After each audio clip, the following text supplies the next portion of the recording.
Pagkatapos nga naming magsimba ni Daddy, akala ko uuwi na talaga kami at sa bahay na lang kami kakain. Yun pala, meron pala siyang pinaplano. Gusto pala niyang kumain daw kami dito sa labas. Labas nga talaga kami kakain. Since birthday ko naman daw, kailangan daw kumain din kami sa labas paminsan-minsan. O, diba? Pa-sweet.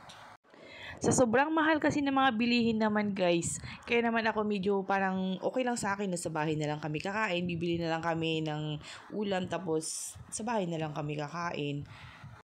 Pero ang sabi nga niya, paminsan-minsan lang naman daw, tsaka birthday ko naman kaya treat naman daw namin yung sarili namin paminsan-minsan. So, dito na nga kami kumain sa Buba Colors since meron namang resto ito. Kaya dito na lang kami since gusto rin naming itry yung Buba Milk tea nila na matagal na pero hindi lang kami makadaan-daan. At ito nga yung mga in-order namin na food. Simple lang naman sa akin, pork chop with chop soy.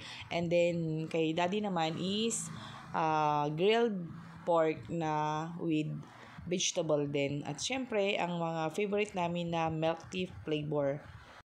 In fairness, ang ganda ng ambience dito at saka yung food nila, swak na swak din.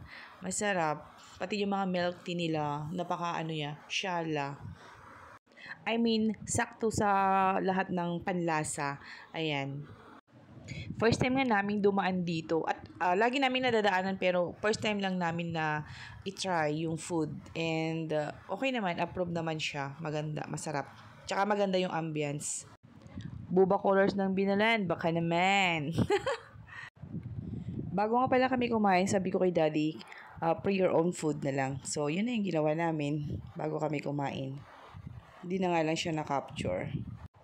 At pagdating nga namin ng bahay, syempre meron tayong papansit at puto for merienda. So, ayan, piniprepare namin yung mga sahog ng lulutuhin nating pansit.